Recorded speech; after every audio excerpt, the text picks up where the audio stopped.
Sit back and relax while listening. The car will be departing on its journey across Jurassic Park soon. As we begin our entrance to the park, please remember to only exit the vehicle during emergencies. And don't forget, keep your flash off while photographing the dinosaurs as they may react negatively.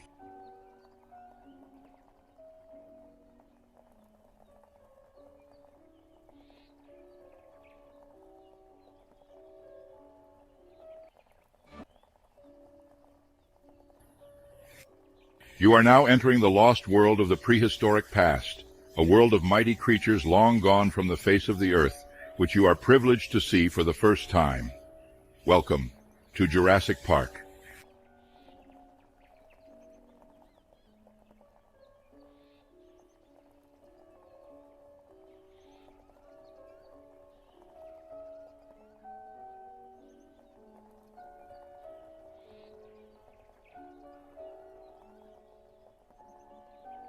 Notice, first of all, the remarkable plant life that surrounds you.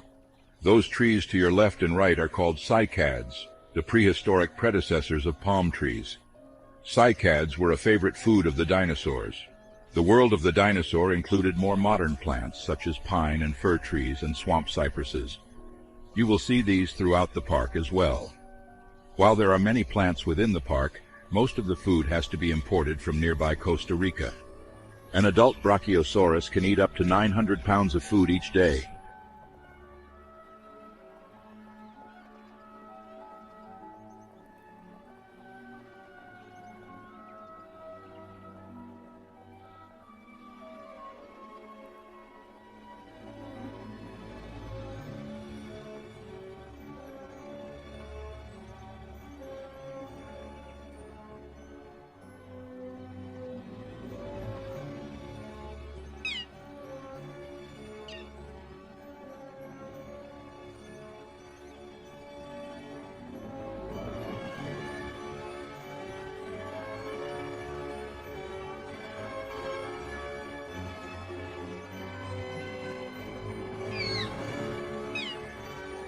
If you look to the right, you will see a herd of the first dinosaurs on our tour called the Dilophosaurus.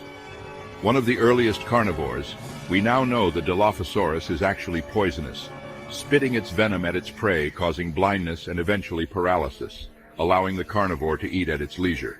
This makes Dilophosaurus a beautiful but deadly addition to Jurassic Park.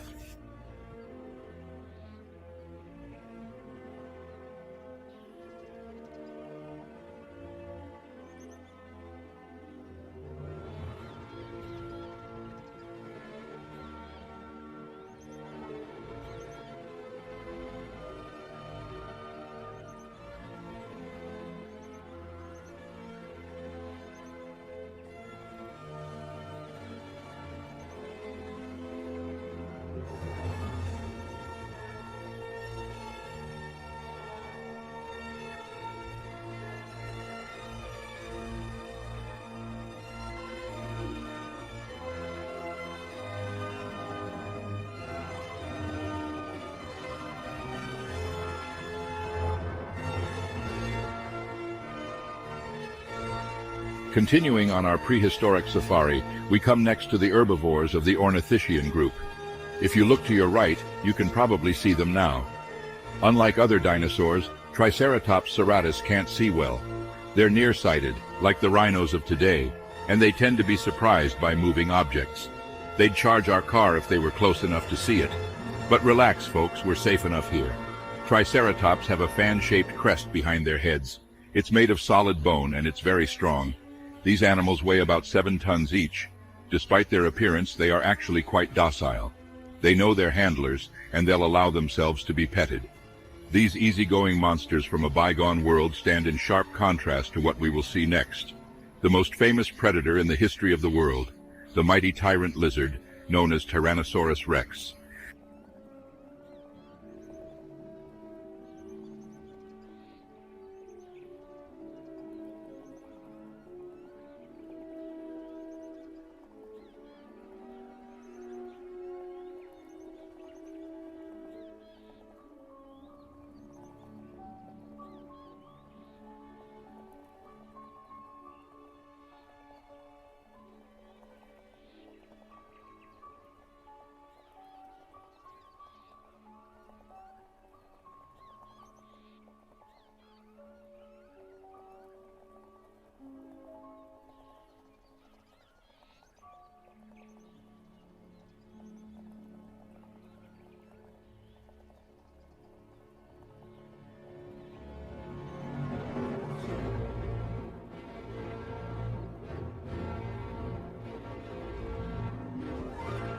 Coming up on your right, you will see one of the most popular dinosaurs on the tour, called Tyrannosaurus.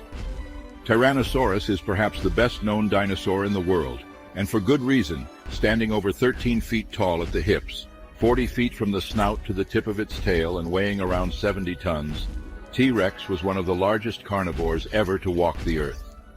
Its original home was North America during the late Cretaceous period, 67 to 65 million years ago, where it would stalk Triceratops among other prey.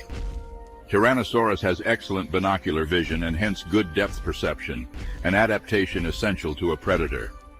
Despite this, observations have shown that T-Rex's vision is primarily attuned to motion, supplemented by a remarkable sense of smell. Our living specimens have proven once and for all that T-Rex was no slouch, reaching speeds of over 30 miles an hour.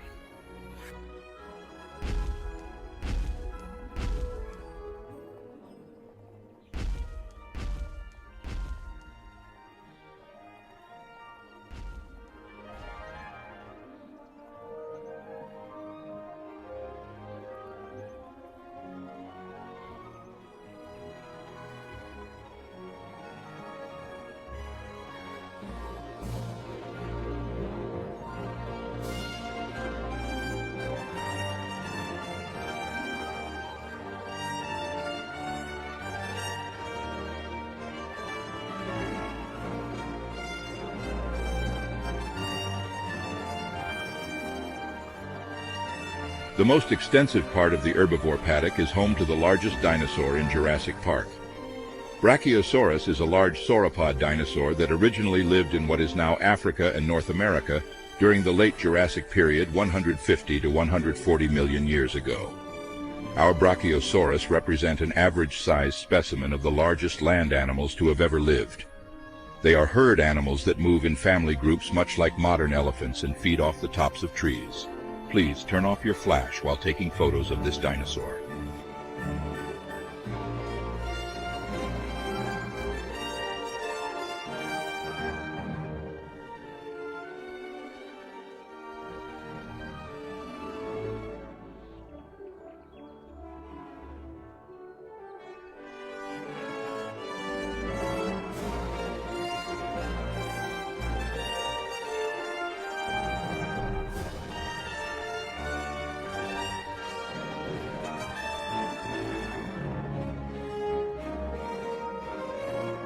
This part of the park is home to another dinosaur species, a hadrosaurid named Parasaurolophus, sometimes called a duck-billed dinosaur from approximately 76.5 to 73 million years ago, the late Cretaceous period. It is a herd animal feeding on the park's rich vegetation. The most stunning feature of the Parasaurolophus is the crest on its head. Scientists were unsure of its function until today. Some believed it was a snorkel for when the animal was in water. Others felt that it was used in combat. We now know that it serves for display and for communication, allowing the animals to remain in contact over distance by amplifying the haunting yet beautiful cries.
Up ahead you will see a herd of gallimimus grazing in an open field. Gallimimus originally lived during the late Cretaceous period 75 to 65 million years ago. Similar to today's gazelle and antelope, gallimimus moves in herds ranging across the park's grassland areas. They will often move around on all four limbs when feeding, but find it just as easy to stand on two legs. In fact, they are excellent runners, reaching speeds in excess of 40 miles per hour.